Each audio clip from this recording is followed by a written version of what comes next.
Bien, bonjour tout le monde. Merci d'être avec nous ce matin. Donc, les gens entrent tranquillement dans la salle, se connectent à l'audio. Alors, ça me fait plaisir de vous accueillir donc à notre première conférence automnale pour l'automne 2022 de l'équipe de recherche sur le placement et l'adoption en protection de la jeunesse. Donc, je suis Geneviève Pagé, je suis la directrice scientifique de l'équipe. Et aujourd'hui, on a donc la chance d'avoir avec nous deux collègues, donc Doris Châteauneuf et Julie Lessard, qui vont vous faire une présentation en ce qui concerne le recours aux mesures volontaires versus judiciaires en contexte de placement en protection de la jeunesse. Donc, des regards sur le profil des enfants, des familles et leur parcours. Quelques mots, je pense que la plupart d'entre vous nous connaissez, mais sur l'équipe de recherche, donc on est une équipe qui existe depuis 2014. On regroupe 13 chercheurs de différentes universités à travers le Québec. On est une équipe en partenariat aussi, donc on a des collaboratrices des milieux de pratique et on a des partenaires institutionnels, associatifs, communautaires et aussi le ministère de la Santé et des Services sociaux. Et donc, notre mission, c'est de faire de la recherche, de produire des connaissances pour aider au développement des politiques, des pratiques, en collaboration évidemment avec nos partenaires pour assurer un bien-être et le développement des enfants qui sont placés ou adoptés. Alors, nos deux conférencières aujourd'hui, Doris Châteauneuf, qui est membre régulière de l'équipe. Elle est chercheuse d'établissement au CRUGEF, donc le Centre de recherche universitaire sur les jeunes et les familles, qui est affilié au CIUS de la capitale nationale. Elle est aussi prof associée à l'École de travail social et de criminologie de l'Université Laval. Et elle est accompagnée aujourd'hui de Julie Lessard, qui est psychoéducatrice et professeure titulaire en psychoéducation à la Faculté des sciences de l'éducation de l'Université Laval. Puis Julie est également chercheuse au CRUGEF. Donc, en fait, sans plus tarder, je vais laisser la parole à Julie et Doris pour vous faire la présentation. Donc, bonne conférence. On se revoit après. Parfait, merci Geneviève. Bienvenue à tous. Notre présentation aujourd'hui va être sur les mesures volontaires, plus spécifiquement sur le profil des enfants, des familles en contexte de placement volontaire. Peut-être rapidement, là, au niveau du plan de la présentation, tout d'abord, je vais faire le point sur les mesures volontaires, peut-être prendre le temps de regarder les définitions, les balises légales, les cliniques aussi des ententes sur mesures volontaires, dresser un petit portrait là, à partir de certains chiffres là, de l'état actuel des mesures volontaires au Québec. Ensuite, quelques constats en lien avec la littérature scientifique. Par la suite, Julie va vous présenter les points 2, 3 et 4, là, dans le fond, qui sont les objectifs, la méthodologie et les résultats d'une étude exploratoire qui a été menée à Québec sur le placement volontaire. Donc, il y avait un des volets, entre autres, du projet qui était sur le placement. Et finalement, on va conclure là, avec les constats et la conclusion, puis on va avoir une période là, de questions aussi à la fin de la présentation. Donc, dans un premier temps, peut-être pour ceux et celles qui connaissent moins les mesures volontaires, on trouvait que c'était peut-être pertinent de rappeler, là, de ramener quelques points de repère sur la nature et sur le fonctionnement des mesures volontaires dans notre système de protection de la jeunesse au Québec. Donc, peut-être rappeler là, d'abord que le choix du régime volontaire ou judiciaire va se faire à l'étape de l'orientation, donc après l'évaluation, mais avant l'application des mesures. À la base, l'entente sur mesures volontaires, c'est une démarche de négociation qui va exiger la participation des parents et de l'enfant. L'entente comme telle, elle va venir détailler la nature de la situation à corriger, donc principalement en lien avec les motifs de compromission. L'entente va venir établir aussi les résultats attendus suite à l'entente. Et puis, elle va venir détailler aussi les mesures qui doivent être mises en place là, pour mettre fin à l'intervention et à la compromission. Malgré le fait que l'entente soit volontaire est quand même balisée d'un point de vue légal. Donc, l'entente est encadrée par la loi de la protection de la jeunesse à partir là, des articles 52 à 55 là, de la loi. Quand est-ce qu'on utilise l'entente sur mesure volontaire? C'est principalement lorsque les parents vont reconnaître l'existence de la situation de compromission, lorsque les parents aussi souhaitent changer la situation et qu'ils présentent les capacités nécessaires là, pour s'engager là, de façon efficace. Donc, maintenant, qui est impliqué dans l'entente sur mesure volontaire? C'est le DPJ à la base qui peut proposer le régime volontaire s'il considère qu'il répond aux besoins et à l'intérêt de l'enfant. Ensuite, l'entente va impliquer 3 parties prenantes qui sont les 2 parents. Il y a des situations où ça va être un seul des 2 parents, là, les conditions sont détaillées dans la loi. L'enfant, s'il est âgé de plus de 14 ans, et le DPJ. Ensuite, comment s'applique l'entente sur mesure volontaire? En fait, toutes les parties, les 3 parties qu'on a énumérées, doivent fournir un consentement libre et éclairé. L'entente est d'une durée maximale de 1 an. Elle peut être renouvelée, mais le cumul des ententes ne doit pas dépasser 3 ans. Donc, on sait que le 3 ans est une nouvelle durée, là. Avant, ça a été modifié au printemps 2022. Avant, c'était un maximum de 2 ans. Maintenant, c'est rendu 3 ans. Et il faut savoir aussi qu'en cas de placement, les durées maximales de placement vont avoir préséance sur la durée de l'entente sur mesure volontaire. Et pourquoi on fait appel ou pourquoi on utilise l'entente sur mesure volontaire en protection de la jeunesse? C'est d'abord parce qu'on considère que c'est une façon de favoriser la participation et la mobilisation des parents et des enfants, là, surtout lorsque ceux-ci sont assez âgés. C'est une façon aussi de travailler avec les parents qui est plus souple qu'en mesure judiciaire, puis qui va faciliter aussi l'établissement d'une relation d'aide. Et c'est aussi une façon de faire là, qui va permettre de diminuer les délais et le recours au tribunal. Donc, ça fait le tour un petit peu là, de ce que c'est qu'une entente sur mesure volontaire. Si on regarde au niveau de l'ensemble du Québec, à l'étape de l'orientation, donc au moment où il faut choisir le régime, soit volontaire ou judiciaire, donc, par exemple, pour l'année financière 2020-2021, c'est 54 des orientations au niveau provincial là, qui s'appuyaient sur un régime volontaire. Les données disponibles là, indiquent que ce taux-là est quand même assez stable là, au cours des dernières années. Donc, depuis 5 ans, ça varie entre 53 et 56 là, selon les années. Par contre, il y a quand même des variations assez importantes entre les régions. Si on regarde, par exemple, pour l'année 2018-2019, la région de la Gaspésie rapportait un taux d'utilisation des mesures volontaires, on est toujours à l'orientation, de 23 alors que ce même taux-là était de 73 au Saguenay, Lac-Saint-Jean. Donc, il y a quand même des écarts régionaux assez importants. Il faut quand même faire attention aussi, là, parce que comme on va le voir là, dans les 2 diapos suivantes, le régime volontaire va souvent se transformer en régime judiciaire en cours de prise en charge. Donc, pour illustrer un peu cet état des lieux-là, on a monté un tableau. En fait, le tableau indique les taux de recours aux mesures volontaires par région à l'étape de l'orientation. Donc, l'étape de l'orientation ici est en vert versus à l'étape de l'application des mesures qui est en bleu. Donc, on voit qu'une fois l'application des mesures, les régimes volontaires sont présents dans une proportion qui varie de 20 à 39 on voit aussi que pour la plupart des régions, il y a quand même une diminution là, importante des mesures volontaires entre l'orientation et l'application des mesures. On va voir tantôt un peu qu'est-ce qui peut expliquer ça. On note aussi que les régions, puis ça, je pense que c'est intéressant de le noter, c'est rarement soulevé, mais les régions qui utilisent le plus le régime volontaire à l'orientation ne sont pas nécessairement celles qui ont les taux les plus élevés de mesures volontaires à l'application des mesures. Donc là, on a ciblé là, 3 cas de figure différents. Puis tu l'as juste mentionné, l'idée, ce n'est pas de faire le procès là, des régions sur leur utilisation des mesures volontaires, c'est de vraiment utiliser ces chiffres-là plus pour avoir des cas de figure différents, voir un peu comment ça s'illustre là, différemment d'une région à l'autre, quelle forme ça peut prendre. Donc, si on regarde par exemple à Laval, pour l'année, on a les données là, de 2019-2020. Il n'y a pas beaucoup de mesures volontaires. On était à 42 de mesures volontaires à l'orientation, mais on voit quand même qu'ils arrivent à assez bien les maintenir là, avec un taux de 31 au niveau de l'application des mesures, ce qui est dans la moyenne, si on peut dire. Ensuite, si on regarde au niveau de l'Abitibi-Témiscamingue, on voit beaucoup en mesures volontaires à l'orientation, avec un taux de 65 mais on arrive peut-être plus difficilement à les maintenir là, avec un taux de 28 l'application des mesures.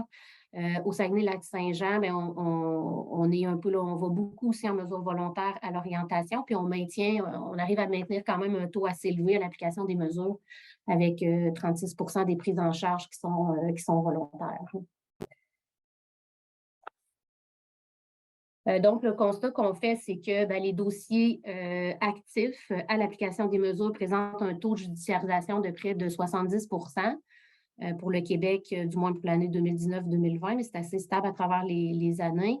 Ce qui veut donc dire que finalement, les mesures volontaires représentent là, 30 du nombre total de prises en charge, alors qu'on se rappelle là, dans les chiffres que j'ai présentés précédemment que c'était 54 au niveau de l'orientation. Donc, il y a plusieurs ententes sur mesures volontaires qui ne vont pas nécessairement se maintenir dans le processus à travers les étapes entre l'orientation puis dans la trajectoire de prise en charge de l'enfant, parce que ce n'est pas nécessairement à l'entrée, à l'application des mesures que ça va, c'est tout au long, c'est une photo qui est prise finalement de l'application des mesures à un moment précis. Fait que le changement du régime volontaire au régime judiciaire peut se faire à travers le temps, là, finalement. Ce n'est pas nécessairement dans le premier mois ou dans le troisième mois, mais c'est à travers le temps aussi. Donc, comment on peut expliquer la diminution? Entre l'orientation et l'application des mesures, en fait, il y a plusieurs raisons qui peuvent être identifiées. Ça peut être que le cumul des ententes sur mesures volontaires a atteint sa durée maximale. Bon, maintenant, c'est 3 ans. Avant, c'était 2 ans. J'imagine au fil des ans, les prochaines années vont nous dire si ça a un impact, si ça fait diminuer ou non le taux de judiciarisation, le fait d'ajouter une année là, au cumul des ententes. Une autre raison, ça peut être que le placement a atteint la durée maximale prévue à la loi. Si c'est le cas, le dossier qui était volontaire va devenir judiciarisé. Une autre explication possible, c'est peut-être aussi que les parents ou l'enfant ne respectent pas l'entente, soit qu'il y a des désaccords ou qu'il y a un manque d'engagement. Donc, c'est toutes des explications possibles, là, finalement, au passage d'un régime volontaire à un régime judiciaire. Au niveau de la recension des écrits, c'est-à-dire de ce qu'on a trouvé là, dans la littérature scientifique sur les régimes volontaires en protection de l'enfance, on a fait le constat que c'était quand même assez limité. D'abord parce qu'il y a peu d'études et de recherches qui ont été réalisées sur ce sujet-là, ce qui est quand même assez surprenant, là, considérant qu'il y a quand même plusieurs enfants, plusieurs familles touchées là, par les mesures volontaires dans les différents régimes là, de protection de la jeunesse. On note aussi là, des variantes importantes selon les contextes, là, des différences quand même importantes entre les pays aussi dans la façon de fonctionner des systèmes de protection de l'enfance, des différences aussi dans les valeurs sociales, dans les idéologies, dans les politiques en place, donc toutes des choses qui peuvent quand même complexifier l'étude des régimes volontaires ou des mesures volontaires. Puis une autre chose aussi qu'on note, c'est que l'étude des mesures volontaires, ça implique des législations et des pratiques là, qui diffèrent considérablement d'un pays à l'autre. Par contre, il y a quand même des enjeux qui sont soulevés dans la littérature en lien avec les mesures volontaires qui comportent un caractère peut-être un petit peu plus transversal ou en tout cas des enjeux qu'on trouvait intéressants là, de discuter puis qui sont applicables ou en tout cas que la réflexion peut être apportée à peu près n'importe où là, dans les systèmes de protection de l'enfance.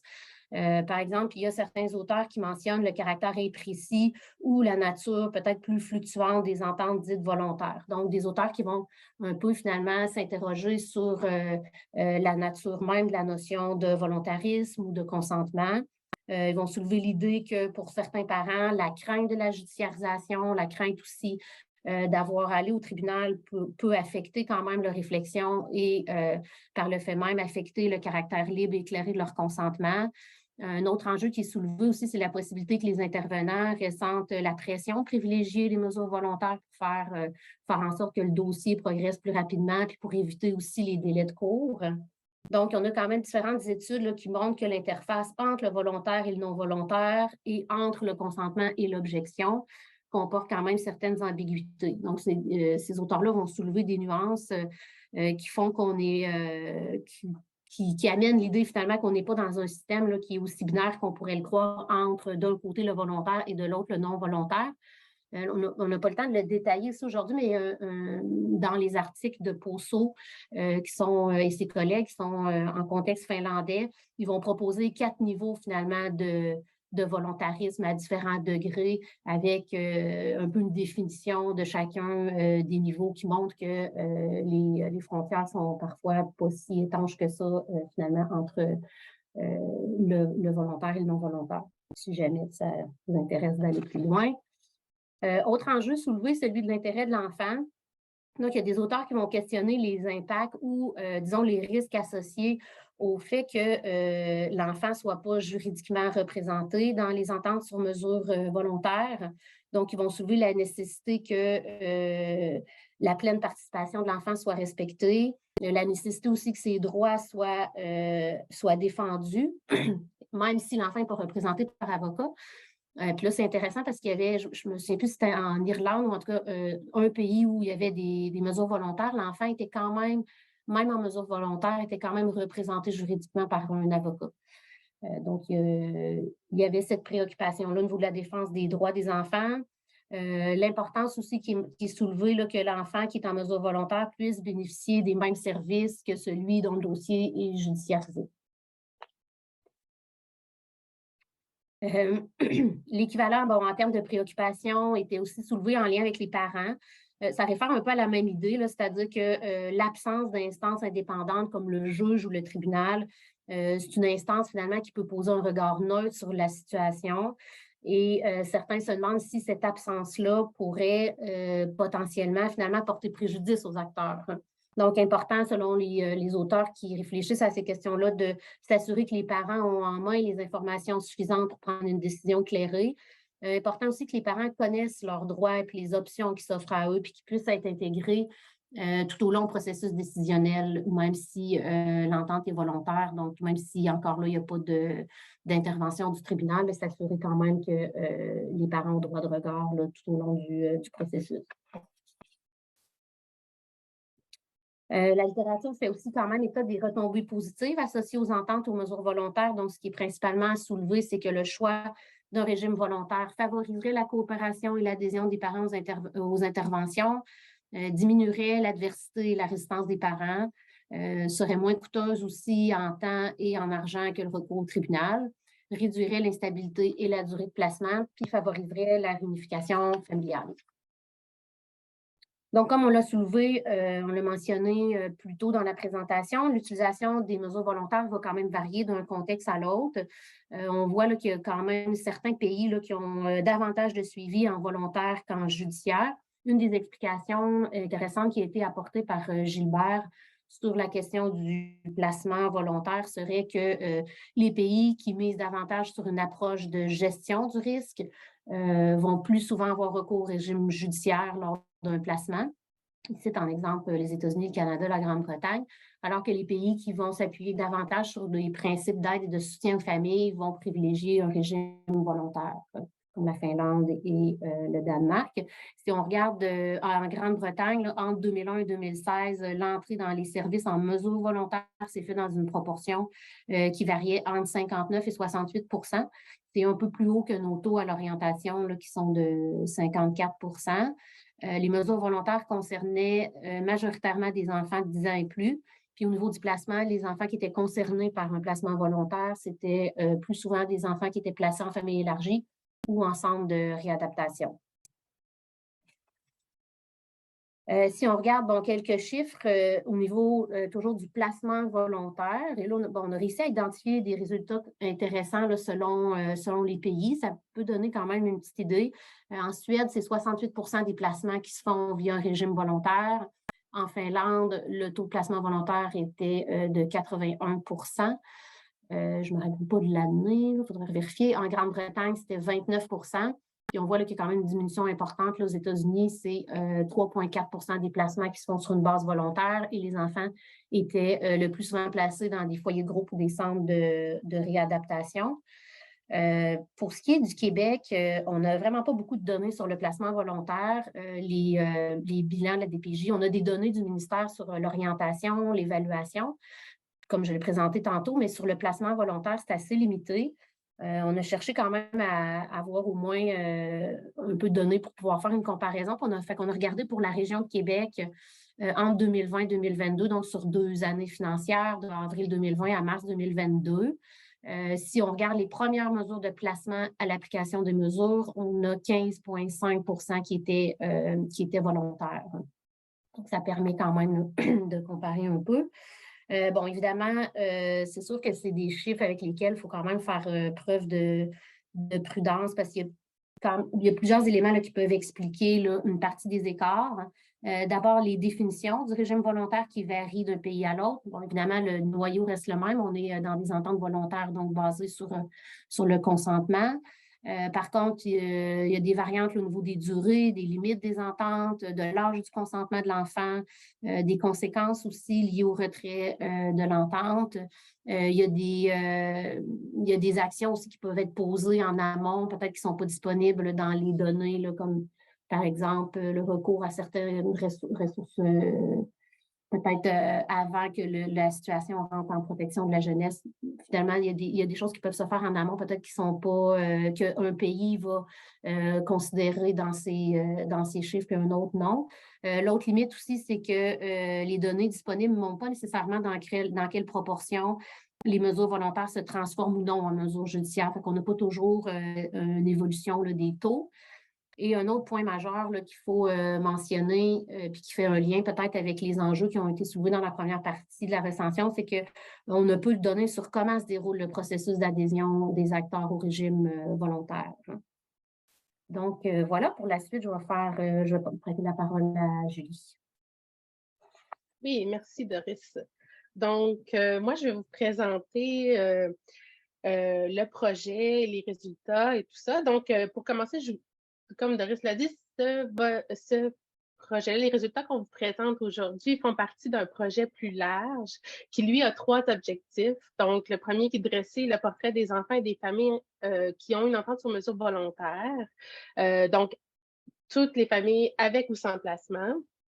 Le deuxième objectif et d'examiner de quelle manière les familles avec placement en mesure volontaire se distinguent de celles avec placement en mesure judiciaire. Et le troisième, c'est de comprendre l'expérience des parents en mesure volontaire dont l'enfant a eu un placement. Et en ce moment, là, on est dans la fin de la collecte de données, des entrevues qu'on fait avec les parents de ce troisième volet-là. Mais aujourd'hui, ce qu'on vous présente comme résultat, c'est le deuxième objectif et de regarder quelles sont les caractéristiques individuelles du parent, de l'enfant, des caractéristiques de la famille. Est-ce que la trajectoire là, dans un placement volontaire versus le placement judiciaire? Donc, au niveau de la méthodologie, on a pris en fait tous les dossiers où il y a eu des mesures volontaires à l'étape de l'orientation entre le 1er septembre 2017 et le 31 août 2018. Donc, sur une période d'1 an dans la région de Québec. Et on a une période d'observation de 12 mois. Donc, tous les dossiers, on a regardé les caractéristiques de la famille et la trajectoire, le suivi sur une période de 12 mois. On a eu 312 dossiers. Parmi ces 312 dossiers-là, on a eu environ 12% des dossiers dans lesquels il y avait un placement. Donc, ce qui nous fait là, notre 36 dossiers avec placement volontaire. Et pour comparer, on est allé chercher un groupe à parier, donc un groupe qui est identique sur différentes caractéristiques qui sont l'âge de l'enfant, le sexe et le motif de compromission. Donc, c'était les 3 critères sur lesquels on est allé chercher des jeunes similaires, des dossiers, des familles similaires, avec un placement en mesure judiciaire. On a eu 32 dossiers. Pourquoi pas 36 et plutôt 32? Ben parce qu'éventuellement, certains de ces jeunes-là ont eu 18 ans, on n'avait plus accès aux dossiers. Donc, on a 32 dossiers avec placement judiciaire.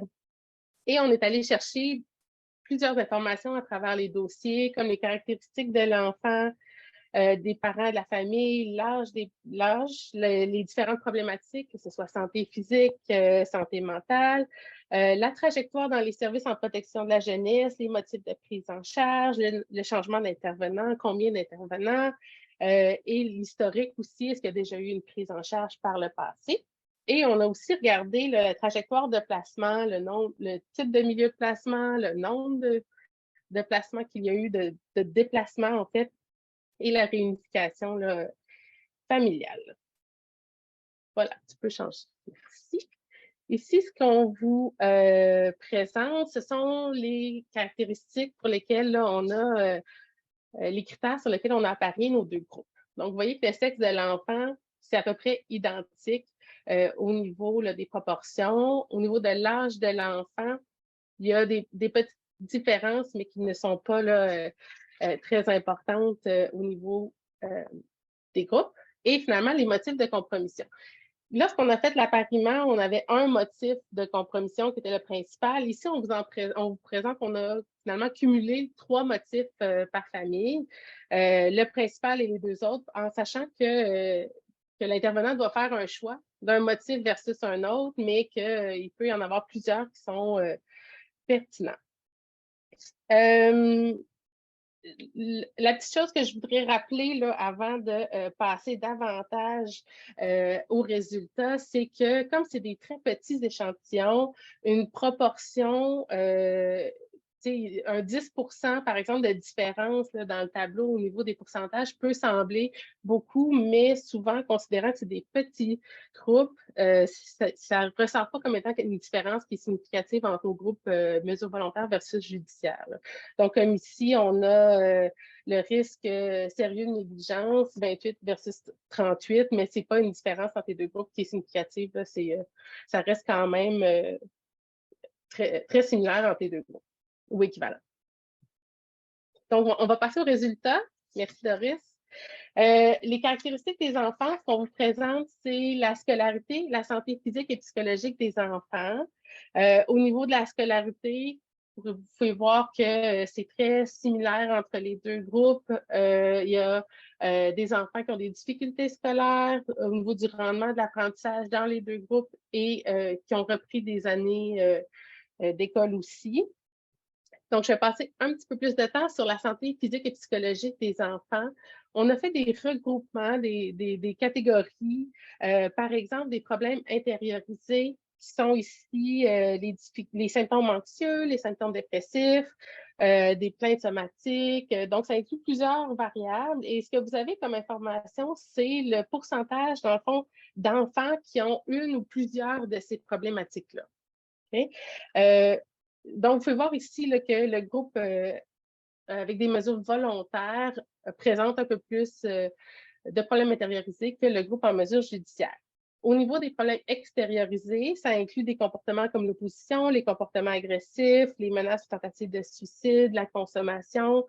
Et ici, c'est un peu l'inverse. On voit un peu plus de problèmes extériorisés en mesures judiciaires qu'en mesures volontaires.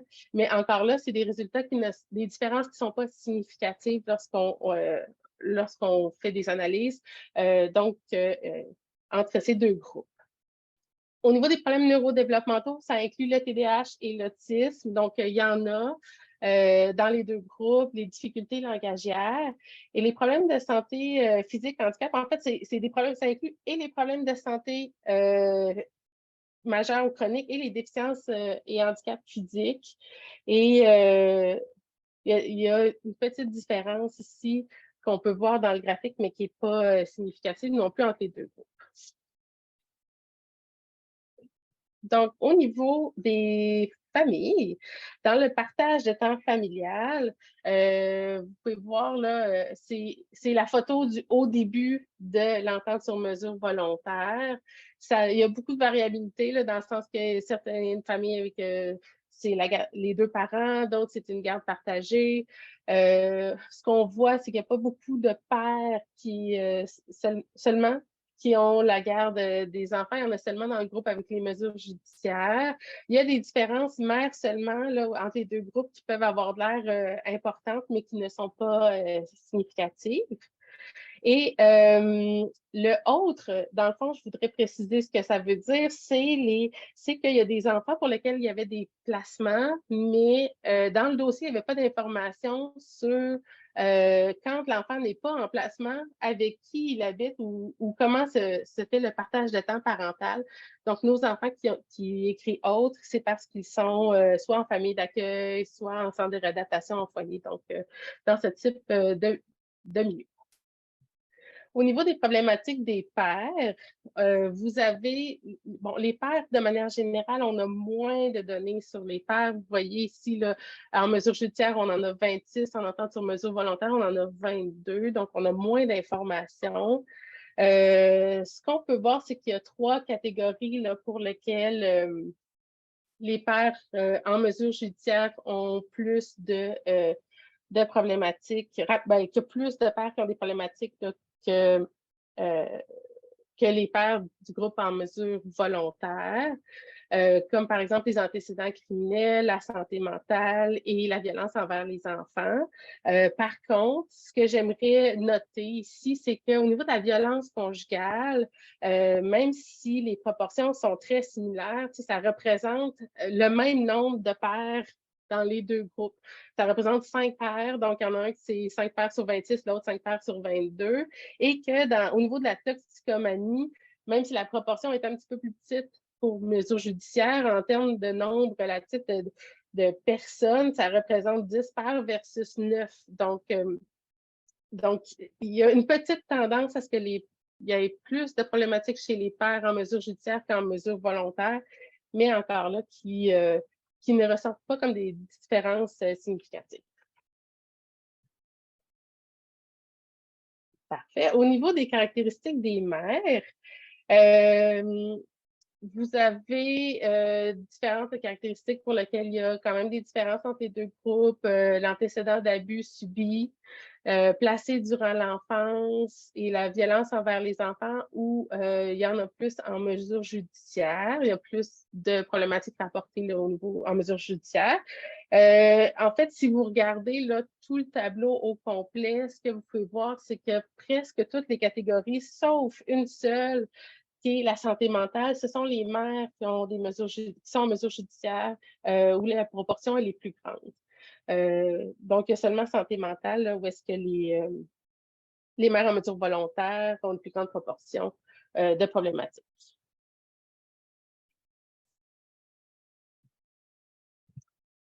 Et donc, au niveau des services et trajectoires de placement, vous avez ici le nombre d'intervenants à l'application des mesures pendant la période d'observation de 1 an.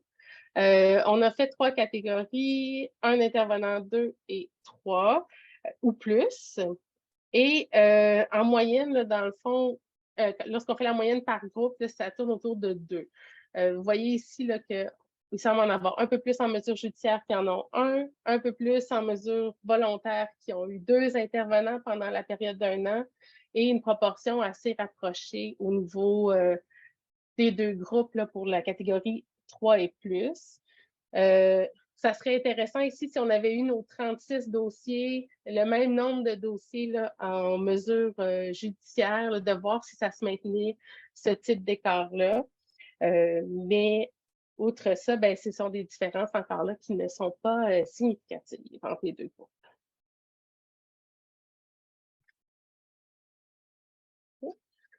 Au niveau du type de milieu de placement, donc vous pouvez voir ici que il y a une proportion similaire d'enfants de dossiers en famille d'accueil régulière. Il y a quand même une bonne proportion aussi des enfants qui sont en famille d'accueil de proximité. Certains en centre de réadaptation, un petit pourcentage en foyer de groupe et la catégorie autre qui inclut ici, entre autres, des milieux, il y en a plus en entente sur mesure volontaire et ça inclut des milieux comme Gîte Jeunesse dans la région de Québec, le manoir, pas manoir, mais juste un instant, la maison Richelieu, Gîte Jeunesse qui offre l'hébergement pour les garçons, la maison Richelieu offre de l'hébergement pour filles. Donc, ce sont des centres, des organismes communautaires qui offrent des services d'hébergement. Et donc, en mesure volontaire, on a davantage là, d'enfants ou de jeunes placés dans ce type de milieu. Au niveau de la trajectoire de service, ici, nous avons, entre autres, est-ce que l'enfant a eu un signalement retenu antérieurement? Donc, avant la mesure actuelle, avant l'étape de l'orientation pour lequel il y a eu une entente sur mesure volontaire ou la mesure judiciaire dans ce cas-ci. On peut voir qu'il y a quand même une bonne proportion de ces familles-là pour lesquelles il y a eu un signalement retenu dans le passé. Une prise en charge antérieure, là, il y a une petite différence, 34% en mesure judiciaire, 11% en entente sur mesure volontaire. Et placement antérieur, où là encore, on a une différence là, entre les deux. Mais le constat, dans le fond, qu'on voit à travers ça, c'est que nos dossiers en mesure judiciaire là, ont un peu plus d'antécédents ou d'historique avec la protection de la jeunesse. Je voudrais nommer, entre autres, que la prise en charge antérieure, l'écart entre les deux groupes est significatif ici. Donc, ce qui signifie là, que cette variable-là là, contribue à soit au groupe mesure judiciaire ou mesure volontaire. On reviendra sur ce point lors des constats dans la discussion.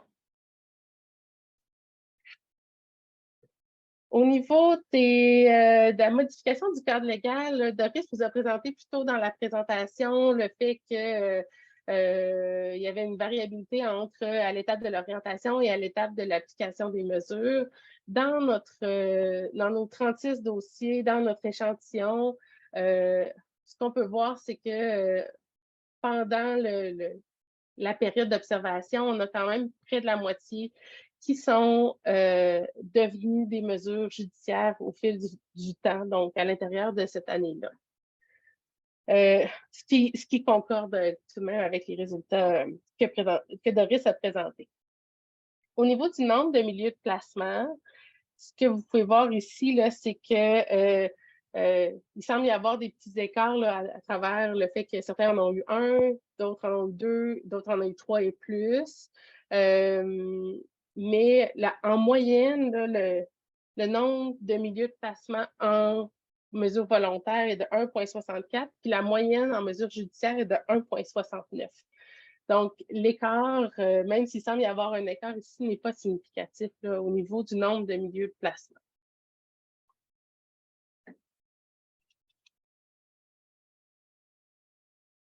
Au niveau de la réunification familiale, ce que vous pouvez voir ici, c'est qu'il y a eu, dans beaucoup de dossiers, il n'y a pas eu de tentative de réunification et on parle de proportion de 72 et 86 72 en mesure judiciaire et 86 en entente sur mesure volontaire. Et ce portrait-là est quand même similaire au niveau des réunifications là, familiales depuis 3 mois.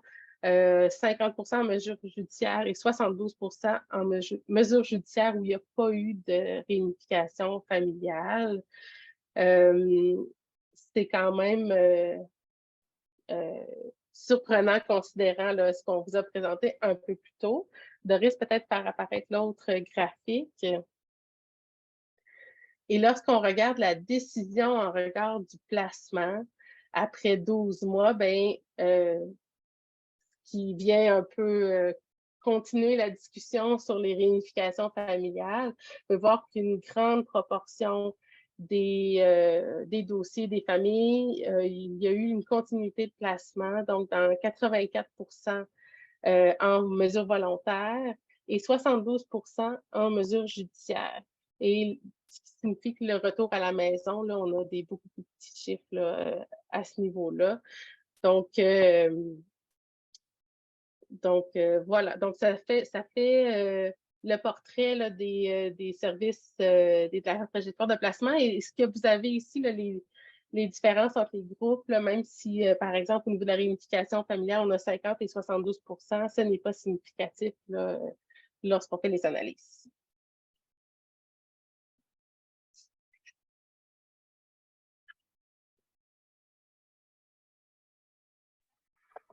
OK, donc on va récapituler un petit peu, ça fait beaucoup de données, fait qu'on va revenir sur les principaux constats. Ce qu'on a globalement, c'est que les caractéristiques des enfants et des parents dans les deux groupes sont quand même assez similaires. Donc, bon, évidemment, il y a les caractéristiques des enfants qui ont servi à faire le pairage. On s'attendait à ce que ce soit assez similaire, mais sinon, si on regarde au niveau des difficultés scolaires, au niveau de la santé physique, au niveau de la santé mentale aussi. Donc, on voit que peu importe que le placement soit volontaire ou judiciaire, le profil des enfants est quand même assez semblable. Un peu la même chose pour les parents. On voit quand même certaines différences là, au niveau des problématiques, de certaines problématiques spécifiques, mais dans l'ensemble, les caractéristiques des parents aussi sont assez similaires. On aurait pu s'attendre à ce que les enfants et les parents du groupe de mesures volontaires présentent des profils moins problématiques, des profils moins lourds. On voit que ce n'est pas vraiment le cas. D'ailleurs, là, si mon PowerPoint, OK. D'ailleurs, au niveau statistique, les différences entre les enfants et celles des parents ne sont pas là, significatives là, quand on regarde les différentes problématiques des enfants et des parents dans les deux groupes. Au niveau de la trajectoire de placement, là aussi, les résultats sont assez similaires. Bon, les changements d'intervenants affectent là, de façon équivalente les deux groupes. Là, ça se ressemblait aussi beaucoup. On voit que les types là, de milieux de placement au moment du premier placement sont aussi similaires dans les deux groupes, alors que là aussi, on aurait pu s'attendre à ce que le recours aux familles d'accueil de proximité soit davantage présent dans le groupe de mesures volontaires, ce qui n'était pas le cas, c'était vraiment similaire dans les deux groupes. On note aussi là, que le changement de régime pour le groupe mesures volontaires est quand même en cohérence là, avec les données présentées en introduction. Dans le fond, on a 42% des ententes sous mesures volontaires qui se sont judiciarisées au cours de l'année d'observation. Et bon, toujours au niveau de la trajectoire, Julie l'a mentionné, mais les données indiquent là, que les réunifications familiales, autant les réunifications de plus de 3 mois, donc on considère qu'ils se sont minimalement maintenues, que les tentatives de réunification demeurent quand même peu présentes dans la trajectoire de placement des deux groupes. D'ailleurs, si on regarde la décision en regard du placement après 12 mois, l'idée, c'était de voir un peu après l'année d'observation, qu'est-ce qu'on a, dans quelle situation est l'enfant, est-ce qu'il a été réunifié, est-ce qu'on poursuit le placement ou il y a une réunification. Donc, ces données-là ne nous permettent pas de dire non plus là, que les enfants du groupe en mesure volontaire sont plus souvent réunifiés après 1 an de placement, parce que finalement, pour plus de 5 jeunes sur 5, là, que de 4 jeunes sur 5, le placement se poursuivait là, après la première année d'observation. Bien, c'est sûr qu'évidemment, si on avait poursuivi une deuxième année d'observation, peut-être qu'il y a d'autres résultats qui seraient sortis. Là, évidemment, on s'est limité à une première année. Fait que ce qu'on dit en regard des réunifications familiales, c'est en fonction de cette année-là d'observation, mais peut-être qu'après, il y a des résultats plus surprenants puis que les enfants en mesure volontaire ont été plus souvent réunifiés, mais après 1 an, en tout cas, on n'a pas ce qu'il faut pour dire ça. Donc, dans la présente étude, le placement volontaire ne semble pas favoriser la réunification familiale, ce qui est contraire à ce qui indique, en tout cas, 2 études là, qui démontraient que le placement volontaire était favorable à la réunification familiale. Et je vais laisser Julie poursuivre. Oui, donc l'autre chose qu'on vous a présenté, c'est qu'il y avait seulement une variable qui était identifiée comme étant significative dans le type de choix de mesures volontaires ou judiciaires, qui est le fait d'avoir une prise en charge antérieure. Donc, ceux qui avaient une prise en charge antérieure il y en avait davantage dans le groupe, donc il y avait plus de chances d'être dans le groupe avec des mesures judiciarisées. Mais comme je vous l'ai dit tout à l'heure, ben, quand on regarde l'ensemble de l'historique des services, de trajectoire dans les services, les 3 variables, que ce soit le suivi antérieur, le signalement retenu ou le placement antérieur, montrent quand même que les enfants du groupe judiciaire ont une expérience passée plus importante auprès des services que les enfants en mesure volontaire. L'hypothèse qu'on soulève peut-être ici, c'est que les intervenants sont peut-être moins enclins à se tourner vers un régime volontaire pour des enfants ou des familles qui ont déjà connu des services. En fait, comme les intervenants sont aussi partie prenante de la décision dans mesure volontaire versus judiciaire, il y a peut-être ça, mais il y a aussi possiblement les parents, par leur expérience, qui pourraient aussi être moins enclins à aller vers un régime volontaire. On a une étude de 2000, donc ça fait quand même assez longtemps, qui a fait quelque chose de similaire, qui a comparé le portrait des enfants en mesure volontaire versus judiciaire avec un échantillon un peu plus grand que le nôtre. Et cette étude-là arrive à 3 constats. Donc, le premier, c'est que les enfants en mesure volontaire, leurs parents ont des profils moins lourds au niveau des problématiques que les enfants et les parents en mesure judiciaire. Donc, nous, on n'a pas ce constat-là parce qu'on n'a pas de différence entre nos deux groupes. On a aussi, leur constat, c'est que les familles ont un historique avec les services de protection de la jeunesse qui ont un historique sont plus souvent en mesure judiciaire. Donc, c'est ce que je viens d'aborder la diapositive précédente. Ça ressemble effectivement à nos données, même si on a seulement là, la variable prise en charge antérieure qui est significative, on voit quand même qu'il y a une tendance au niveau des deux autres variables. Et le troisième constat qu'ils ont, c'est que le type de mesure ne semble pas faire de différence sur l'issue de la prise en charge. Et comme vient de le nommer Doris, là, au niveau après 12 mois, on a le même constat dans nos dossiers. Donc, il y a autant de retours à la maison que de placements qui se continuent là, après dans notre échantillon.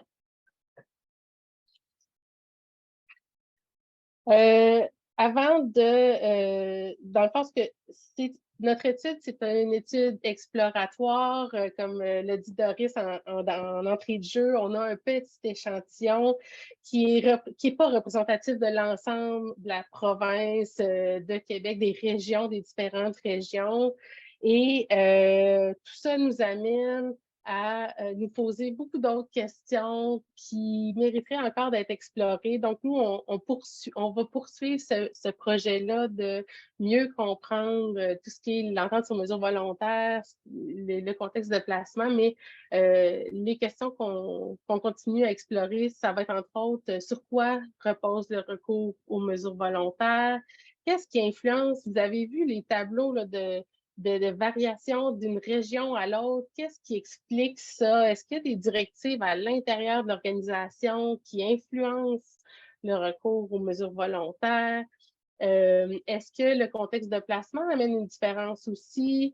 Et l'autre volet qu'on n'avait pas inclus dans ce projet-là, parce que quand je vous parlais des objectifs, on s'est intéressé à l'expérience des parents, mais on n'est pas allé chercher l'expérience des intervenants. Mais c'est soulevé à plusieurs endroits, puis on pense que ça serait intéressant d'aller explorer ça aussi. Est-ce que l'approche et les attitudes de l'intervenant font une différence dans le choix du régime? Donc, on part encore avec plusieurs questions pour la suite qu'on souhaite explorer. Et on espère aujourd'hui qu'on aura des échanges avec vous et peut-être que vous aurez d'autres pistes aussi là, qui pourraient nous amener, qu'on pourrait explorer dans le cadre de la poursuite de ce projet. Donc, ça conclut la présentation. Je pense qu'il y a une période de questions. Oui, merci beaucoup, mesdames. En fait, là, c'est ça, il commence à y avoir tranquillement des questions dans le chat. Peut-être mentionner aux gens aussi là, que si jamais vous ne voulez pas écrire, Ariane me disait qu'on peut aussi ouvrir micro et caméra si jamais vous préférez poser vos questions de vive voix.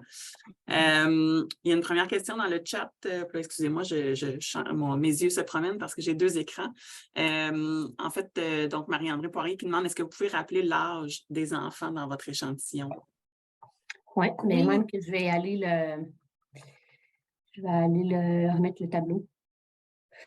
Fait que l'âge des enfants, c'était quand même assez bien divisé, principalement des 12-17, ensuite 0-5, puis 6-11. Mais c'était assez bien réparti par groupe d'âge, peut-être un petit peu plus au niveau des 12-17. Puis moi, je me permettrais de dire que lorsqu'on a débuté le projet il y a plusieurs années, moi, dans ma tête et ce que je partageais avec l'équipe qui travaille sur ce projet-là, j'avais l'impression que ça serait beaucoup des adolescents qu'on trouverait et peu de 0-5 ans et 6-12 ans en mesure volontaire parce que je me disais, ça va peut-être être des parents qui vont davantage, c'est le jeune qui a une difficulté, un trouble de comportement ou quelque chose comme ça. Alors, j'ai été très surpris de voir qu'on avait une répartition finalement assez équivalente dans tous les groupes d'âge. Parfait. Je vois, en fait, peut-être avant de passer au commentaire de Sylvain, je vois que Marie-André a levé la main. Fait que peut-être que c'est peut-être pour poursuivre sur cette question. Fait que je ne sais pas si... Merci beaucoup, Geneviève. En fait, ma question, mesdames, merci pour cette présentation-là. Là, c'était vraiment super intéressant. Quand il y a une entente sur mesure volontaire avec un ado de 14 ans et plus, l'ado doit signer l'entente sur mesure volontaire. Donc, est-ce que vous avez des données sur quand on est passé en judiciaire, est-ce que c'était à la fois les parents et les ados qui ne voulaient pas signer la mesure volontaire? Est-ce que parfois ça a basculé parce que c'est l'ado? Ça serait ma première question. Puis la deuxième, à moins que ma pratique en protection remonte à trop longtemps, mais il me semble que les motifs pour lesquels on va en entendre sur mesure volontaire, c'est la question de la reconnaissance, de la capacité, de la motivation. Est-ce qu'il y a des variables que vous avez évaluées qui sont des proxys de ça? En fait, est-ce que c'est peut-être plus vos entrevues qualitatives qui vont vous permettre d'aller chercher ça, mais il me semble que c'est un élément important à considérer, comment on évalue, on mesure, on appréhende la motivation, la reconnaissance et la capacité, parce qu'il me semble que c'est ça qui va faire qu'on va aller ou pas en entente sur mesure volontaire. Merci. Je vais me lancer sur la première question. Lorsque le changement de mesure volontaire en mesure judiciaire, est-ce qu'on a des informations sur qu'est-ce qui s'est passé? Est-ce que c'est l'adolescent qui ne veut plus? Ça, non, on n'a pas été chercher ce type d'informations-là dans les dossiers, mais ça serait vraiment très, très pertinent là, à aller chercher. Donc, je n'ai pas de réponse malheureusement pour ce volet-là, mais j'en prends bonne note de la question très pertinente. Pour la deuxième portion, qui est la motivation aux parents, effectivement, je pense que dans nos entrevues avec les parents, on pose des questions sur qu'est-ce qui vous a amené à choisir un type de mesure versus l'autre, comment ça vous a été présenté. Donc, on aura certainement plus d'informations à ce niveau-là. Je ne sais pas, Doris, si tu veux compléter sur cette question-là. Non, je n'ai pas rien à ajouter, mais puis nous, les entrevues sont avec les parents, fait qu'on va avoir le point de vue des parents, mais c'est sûr que ce serait pertinent de poursuivre aussi avec les intervenants, savoir eux aussi comment ils mesurent la motivation du parent ou la capacité du parent à se mobiliser. Ça, c'est des choses qu'on ne sait pas encore pour l'instant. Super, merci. Dans le chat, il y a un commentaire de Sylvain qui dit « Je conçois que c'est contre-intuitif, mais il y a longtemps que j'observe des placements de jeunes sous mesure volontaire qui s'étirent beaucoup plus longtemps que pour les jeunes sous mesure judiciarisée. C'est simplement une hypothèse de ma part, mais on dirait que lorsque la décision de poursuivre le placement relève davantage du parent et que le tribunal ne participe pas au processus de décision, on choisit bien souvent de maintenir le placement sans trop remettre en question la mesure et le meilleur intérêt de l'enfant. » Je ne sais pas si vous voulez réagir à ce commentaire, mesdames. Mais c'est intéressant, je trouve quand même. Ça rejoint un peu la préoccupation de peut-être, puis c'est pas un facteur qui fait qu'on devrait judiciariser ou non, mais la question de la présence d'une troisième instance plus neutre pour poser son regard sur la situation de l'enfant. En même temps, c'est sûr que le point de vue du parent, à partir du moment que le parent est volontaire à reconduire le placement, j'imagine que ça joue beaucoup dans la décision, mais la question que monsieur soulève sur le fait que est-ce que ça respecte l'intérêt de l'enfant, c'est intéressant quand même. Oui, tout à fait. Je vais prendre une autre question dans le chat, puis ensuite, je vais aller vers les mains levées. Donc, Manon Morissette, avez-vous tenu compte des délais maximaux de placement versus l'impossibilité de poursuivre en mesure volontaire dans ce contexte? Bien, comme on est à l'intérieur de la période de 1 an, je pense qu'on n'arrive pas là, au délai maximum de placement. Là. Je pense qu'il aurait fallu qu'on poursuive notre observation de ces familles-là sur un plus long délai pour avoir ce type d'information-là, qui serait vraiment très intéressant aussi. Oui, parce que je me questionne. On a un autre projet en parallèle sur les durées maximales de placement qui sont souvent dépassées. Puis en présentant dans les premières diapos, là, en présentant les différents paramètres liés aux ententes sur mesure volontaire puis aux faits qui sont soumises aux durées maximales de placement, je me suis demandé si c'était vraiment appliqué. Mais ce serait à vérifier. Est-ce que vraiment, quand la durée maximale de placement est arrivée à échéance, est-ce que automatiquement on judiciarise? Je serais curieuse de le savoir à partir de l'étude de dossier, mais dans ce cas-ci, on n'a pas la réponse. Non, en effet. Puis on peut peut-être penser aussi en fonction du commentaire de Sylvain que dans les pratiques, c'est peut-être pas toujours le cas. Là. Maintenant, j'ai ROCL 3004 qui souhaite poser une question. Oups, on n'entend pas. Non, c'est ça, on n'entend pas. Je vois que le micro est ouvert, mais on ne vous entend pas.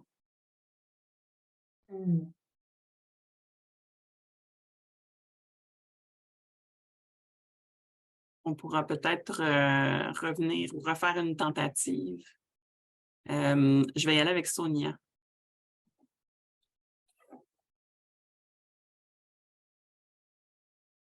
Bonjour, vous m'entendez?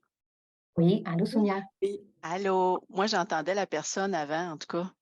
Ah, pour vrai? Ah oui, Bizarre. Bon. Oui, en tout cas. Bon, bref. Merci pour cette présentation. C'est vraiment un sujet, moi, que je trouve super intéressant. On a tellement peu de données là-dessus, fait que ça nous fait un premier portrait. C'est vraiment le fun. Puis, merci pour la présentation, puis pour avoir conduit cette analyse-là aussi. C'est pas tant une question, plus qu'un commentaire que je voulais faire. Là, j'ai vraiment l'impression que si vous aviez poursuivi votre observation au-delà de 12 mois, vous auriez eu vraiment d'autres différences entre les deux groupes. Il y a la petite taille de l'échantillon qui peut faire qu'il y a peut-être des différences en réalité que vous n'arrivez pas à faire ressortir statistiquement parce que votre N est trop petit. Mais aussi, il y a le fait que si vous aviez poursuivi l'observation, j'ai l'impression que c'est sur le long terme que ces deux groupes-là pourraient plus se distinguer, notamment au niveau de leur trajectoire, là, peut-être pas tant au niveau des caractéristiques des parents puis des enfants, mais au niveau de leur trajectoire, j'ai l'impression que ça pourrait être différent. Le simple fait que les durées moyennes de placement, c'est plus entre 12 et 24 mois en général. Donc voilà, c'était juste un commentaire à cet effet-là.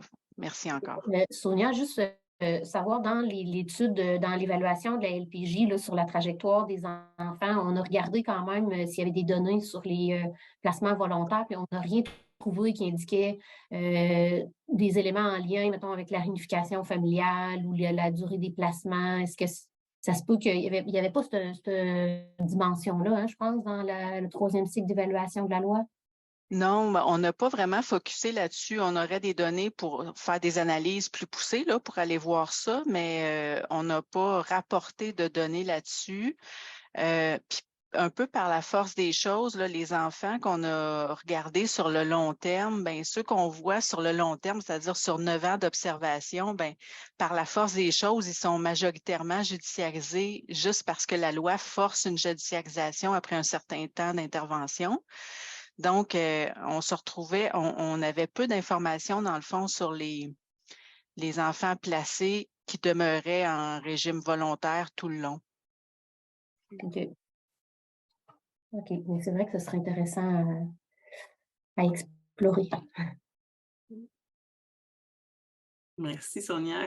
Claudia Roy-Auclair, on va réessayer. Est-ce que ça fonctionne, là? Oui. Oui, Oui, super. OK, désolée, j'ai un nouveau poste de travail, là, puis là, on dirait que les paramètres, ils ont de la misère. Bon. En fait, travailleuse sociale, coordonnatrice professionnelle là, à la direction de la protection de la jeunesse là, à la capitale nationale. C'était un petit peu là, en réponse, là, dans le fond, à Marie-André là, qui se questionnait au niveau là, de la reconnaissance, de la mobilisation et tout ça. Là. Je peux peut-être un petit peu bonifier, étant sur le terrain directement et étant décisionnelle à ce niveau-là.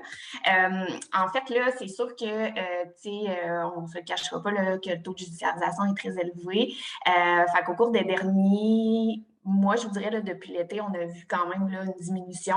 On travaille beaucoup là, pour essayer là, d'aller vers des approches plus consensuelles. On a remis là, en place et on a remodelé la formation médiation là, qui avait été donnée là, il y a une dizaine d'années.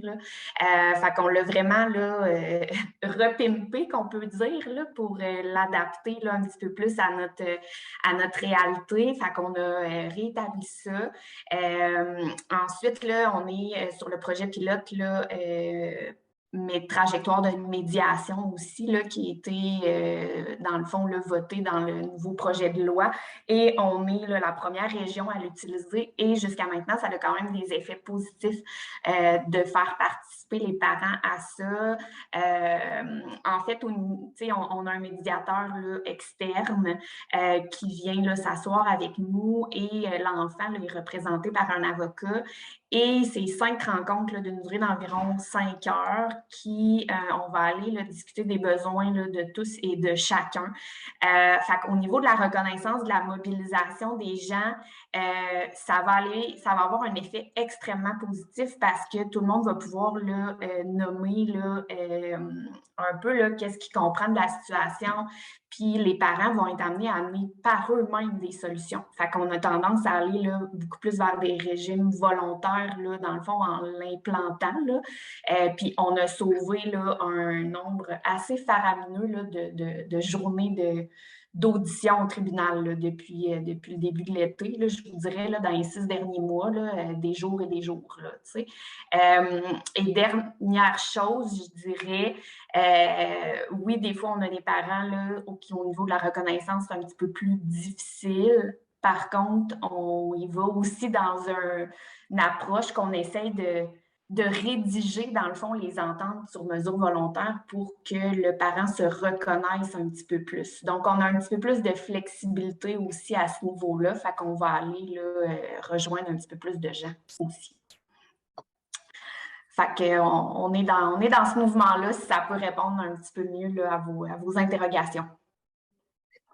Moi, j'aurais une question, si je peux me permettre, pour vous, Claudia. Oui. Est-ce que vous sentez que ce mouvement-là, c'est vous, c'est la capitale nationale qui le fait? Est-ce que vous sentez qu'il y en a d'autres autour qui font aussi ce mouvement-là? Oui, en fait, là, oui, ben c'est ça, tu sais, ici, on a été la région nommée, là, tu sais, dans le dernier projet de loi, en fait, là, il y avait plusieurs projets pilotes là, qui avaient été mis sur pied. Fait que, tu sais, en fait, il faut être CIUS là, pour faire ça. Fait qu'en fait, la semaine prochaine, là, je vais présenter aux autres régions là, un peu comment on le bâtit ici, là. Mais oui, de plus en plus, là, en fait, c'est un passage obligé. Fait que c'est juste que les autres régions là, sont en train d'emboîter le pas, mais certainement qu'à plus long terme, ça va avoir des impacts positifs. Dans le chat, on nous répond aussi que Laurentide aussi, là, j'imagine que c'est quelque chose qui est mis en place. Mais merci Claudia, c'est vraiment super intéressant. Puis effectivement, je pensais à ces changements-là qui sont récents quand même là, en termes de favoriser davantage de médiation. Puis c'est tant mieux si ça donne des résultats intéressants. Ça sera à documenter aussi. Je ne vois pas d'autres questions pour l'instant, mais moi, j'en aurais peut-être une pour vous, mesdames. Dans le fond, vous avez présenté tantôt là, quand même que dans le groupe des enfants en mesure volontaire, il y en avait quand même presque la moitié hein, qui, pendant l'année d'observation, si j'ai bien compris, là, étaient devenus judiciarisés. Je pense que c'était 40 quelques pourcents. Oui, 42. Ça, c'est pendant la première... Excuse, je vais te laisser finir. Non, ben en fait, je me demandais si vous aviez de l'information sur à quel moment est-ce que c'est rapidement au début, est-ce que c'est plus vers la fin, ou en tout cas, si vous avez une idée de à quel moment dans la trajectoire ça arrive? Ça, je ne sais pas, Julie, on le sait-tu, ça? On a l'information, mais j'ai pas regardé cette donnée-là particulièrement, là, donc je ne serais pas capable de dire exactement aujourd'hui à quel moment ça arrive, mais oui, on a l'information sur à quel... On l'a éventuellement, on pourra vous revenir avec ça. Ça pourrait effectivement, en tout cas, être intéressant peut-être de regarder si, en tout cas, si les données vous disent quelque chose ou pas là-dessus, là. Parce que je me suis demandé, en fait, si ça pouvait être une des choses qui pourrait expliquer que vous, outre le fait que vous avez un petit échantillon, mais peut-être que c'est quelque chose aussi qui peut expliquer que vos deux groupes, en fait, ne sont pas si différents l'un de l'autre. C'est peut-être qu'à la base, ce sont des enfants qui... pour qui, de toute façon, les mesures volontaires ne répondaient pas aux besoins, ou en tout cas, pour toutes sortes de raisons, peut-être, là, mais... Puis, ce serait intéressant aussi d'avoir le moment où le régime volontaire passe en régime judiciaire, puis de regarder les motifs aussi. J'imagine, dans les dossiers, on doit être capable d'identifier... tantôt, dans la première partie, j'identifiais différentes raisons là, qui peuvent être liées au changement de régime, mais on pourrait mieux le détailler là, si on prenait, exemple, un échantillon d'une centaine de dossiers qui se sont judiciarisés, puis essayer d'aller voir un peu ce qui explique la judiciarisation. Il y a encore beaucoup de travail à faire, finalement. Oui. Mais en fait, au printemps dernier, là, au congrès de l'ISCAN, ce que j'avais présenté comme données, c'était avec l'échantillon complet des 312 en mesure volontaire, puis s'il y avait des caractéristiques ou des variables qui faisaient en sorte que ça pouvait prédire ou contribuer à un changement en mesure judiciaire. Et j'avais aucune caractéristique de l'enfant qui était significative, aucune variable au niveau de l'histoire familiale là, en protection de la jeunesse. Les seules variables qui étaient significatives qui augmentaient le risque de changer de groupe, finalement, d'aller en mesure judiciaire, c'était des caractéristiques des parents. C'était l'âge des parents, lorsque la mère était indiquée au dossier qu'il y avait un TDAH, déficit d'attention, puis certaines variables au niveau du père. Donc, c'était seulement les caractéristiques des parents qui étaient significatives pour le changement de mesures volontaires à mesures judiciaires. Mais ça, c'était tout le 312. Là. Les 312 dossiers, c'est pas seulement ceux avec placement. Donc, ceux avec placement, il y aurait peut-être d'autres choses à voir. Mais ayant un petit nombre comme on a, un petit échantillon, c'est difficile là, de faire des analyses un peu plus approfondies. Et est-ce que vous aviez des pistes d'explication de comment ça se fait que c'est seulement que les variables, les caractéristiques du parent qui ressortaient significatives? Ben, je pense que la variable que Marie-André a nommée tout à l'heure, le pourquoi, là, qu'on n'a pas été voir dans nos données, qu'on n'a pas regardé dans les dossiers, qui pourrait expliquer ça, serait vraiment, est-ce que c'est l'ado qui veut plus, est-ce que c'est le parent? Ça, on n'a pas l'information là-dessus. C'est sûr qu'on pense qu'il y a peut-être aussi être capable d'appliquer les mesures qui ont été déterminées avec l'intervenant. Donc, si le parent a des difficultés, ça se peut qu'il ne soit pas en mesure d'appliquer les recommandations et donc on transfère en mesure judiciaire. Mais on n'a pas beaucoup de pistes là, par rapport à ça. Merci. Sonia, j'ai vu la main levée puis redescendre. Est-ce que tu voulais ajouter quelque chose ou... C'est juste que j'hésite depuis tantôt à poser une question, un commentaire, parce que je ne suis pas sûre que c'est pertinent, mais je vais le faire pareil. Au début, vous avez mentionné les critères de judiciarisation, hein, le fait qu'on ait dépassé la durée maximale pour les ententes volontaires ou la durée maximale de placement, puis le fait que quelqu'un s'oppose aux mesures proposées par le DPJ. Puis là, tantôt, Marie-André a ajouté toute la question de la reconnaissance, les capacités des parents, les ressources qu'ils ont autour d'eux. Puis là, je me suis dit, voyons, c'est quoi les critères, officiellement dans la loi, c'est quoi les critères? Puis dans le fond, on ne devrait peut-être pas s'attendre tant que ça à ce que les enfants aient des caractéristiques si différentes parce que, en théorie, là, la complexité des besoins de l'enfant puis la détérioration de la situation de l'enfant, c'est pas ça qui devrait être le critère de judiciarisation. Malgré que c'est pas ça qu'on entend, souvent du milieu, on se fait dire, ben, quand la situation est vraiment plus critique, l'enfant est très jeune, très vulnérable, on va aller chercher le tribunal pour se donner un peu un levier pour l'intervention, pour être sûr de rien échapper. On entend ça, mais dans les faits, ça ne serait pas supposé, je crois, de faire partie des critères de judiciarisation. En tout cas, je serais curieuse de vous entendre là-dessus, là, parce que peut-être que je gère totalement.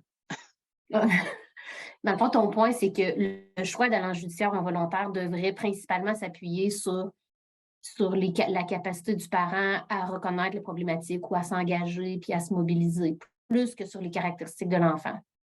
Bien, c'est ce que je ne dis pas que c'est comme ça que ça devrait être, mais je pense que c'est comme ça que la loi est prévue. Je pense. C'est comme ça que moi, je l'interprète, en tout cas. Mais je ne suis pas sûre que les intervenants sur le terrain l'interprètent de cette façon-là. Parce que moi, je me dis, mais en tout cas, Julie, tu verras si tu veux rajouter quelque chose, mais je me dis, un enfant qui présente un profil plus vulnérable, que ce soit son âge ou que ce soit ses problématiques, je me dis que l'intervenant doit vouloir un peu se protéger, comme une espèce de pratique, puis c'est pas négatif, là, d'une pratique défensive un peu, de dire, justement, comme tantôt on parlait de gestion du risque, ben, c'est sûr qu'en passant par le système judiciaire, ben, tu t'assures d'une protection supplémentaire pour un enfant qui est un profil plus vulnérable. J'aurais tendance à, je ne sais pas, sur papier versus dans la pratique, comme tu dis, il y a peut-être des différences, mais j'ai l'impression qu'un enfant qui a un profil vulnérable, les intervenants vont peut-être être plus enclins à aller en judiciaire, mais s'il y a des intervenants qui sont présents, ils pourraient peut-être nous éclairer. Merci. T'avais-tu quoi à ajouter, Julie? Ben, moi, je veux dire, j'avais la même perception que vous, ce qui faisait, d'où mon hypothèse de ça va être des familles avec des adolescents qui ont des troubles de comportement et non des tout-petits. Puis quand on a vu dans notre échantillon le nombre d'enfants 0-5 ans, finalement, ils sont là aussi, sont représentés. Donc, effectivement, je ne sais pas comment ça se vit sur le terrain. Et je pense que c'est le volet qui... c'est un des volets qu'il va falloir explorer, là, qu'on a déjà discuté d'aller valider ce côté-là et voir comment ça se passe sur le terrain pour les intervenants. Je pense que ça serait très pertinent de le faire, très intéressant pour mieux comprendre tout ce contexte-là. Dans le chat, il y a Manon Morissette qui écrit « Sonia a raison, les caractéristiques de l'enfant n'ont pas d'impact sur le choix du régime. » J'ai l'impression, en fait, puis encore là, peut-être c'est ma perception qui est pas la bonne, mais que ça joue peut-être davantage, puis peut-être pas tant les caractéristiques de l'enfant comme la situation, mais que ça va peut-être jouer davantage sur placement ou non, plutôt que mesure volontaire ou mesure judiciaire. Quand on regarde la situation de l'enfant en tant que tel, puis justement jusqu'à quel point sa sécurité est en danger ou pas. Puis ce qui m'amène aussi à un autre commentaire que je voulais vous faire. Je ne sais pas si ça fait partie de vos objectifs ou de vos intentions, mais je pense que comme vous avez des données de jeunes qui sont placés et non placés, ça peut aussi être intéressant, j'imagine, de comparer en fait ces groupes-là, peut-être à la limite d'avoir les 4 groupes en termes de placés ou non, puis mesures volontaires ou judiciaires. Peut-être qu'il y a des choses intéressantes qui peuvent sortir de ça aussi. Oui, comme c'est un très petit échantillon, je ne sais pas si on aurait quelque chose à ce niveau-là, mais je pense que ça vaudrait la peine d'investiguer à plus grande échelle. Là. Ça fait partie des prochaines étapes d'agrandir l'échantillon pour avoir vraiment quelque chose de plus représentatif, finalement, de la réalité actuelle. C'est pris en note, on va quand même le regarder. Super. Il y a aussi Véronique dans le chat qui partage l'impression que plus la vulnérabilité est grande et donc souvent plus l'enfant est jeune, on va peut-être plus aller vers le judiciaire en raison d'une tendance à une pratique plus défensive depuis les dernières années. Donc, elle se demande en fait si on peut observer des différences en fonction des groupes d'âge peut-être. Encore une fois, votre échantillon est petit, mais... ça peut être des choses à garder. J'ai aussi quelqu'un, évidemment, je n'ai pas toujours les noms, là, DUSO 2302 qui dit bonjour dans le chat. Je ne sais pas si c'est quelqu'un qui souhaitait poser une question.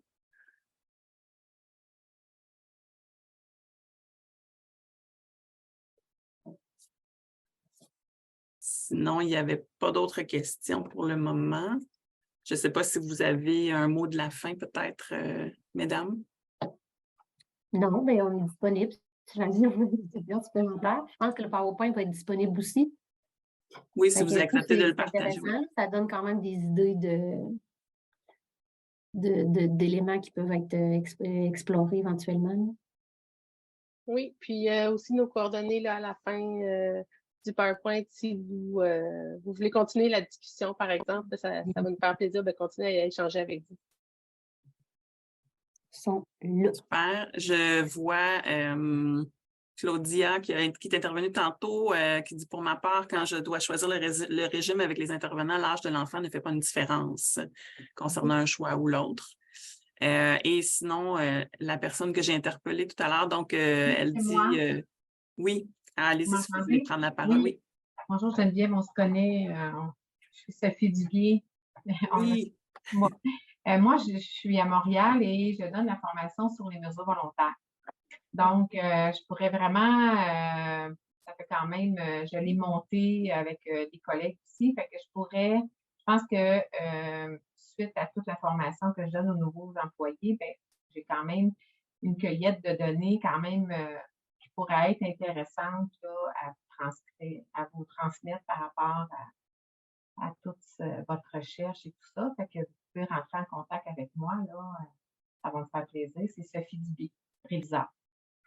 Donc, puis il y a un aspect aussi chez nos 12-17 ans qui sont en CR. On ne peut pas aller vers un encadrement intensif sous le régime des mesures volontaires. Fait que ça fait en sorte aussi que régulièrement, il y a une rupture du régime volontaire, qui est quand même important. Ça l'expliquerait une partie des hausses. Oui. Une partie. Ça l'expliquerait dans les motifs que j'évoquais. Dans le fond, celui-là, je ne le connaissais pas, mais ça s'additionnerait aux motifs possibles, finalement. Oui. Fait que, je vous envoie l'invitation si vous avez besoin. Super, merci. Merci beaucoup, Sophie. Je ne vois pas d'autres commentaires ou questions à part des remerciements dans le chat. Donc, merci beaucoup, Doris. Merci beaucoup, Julie. Merci à tout le monde pour votre participation également. Donc,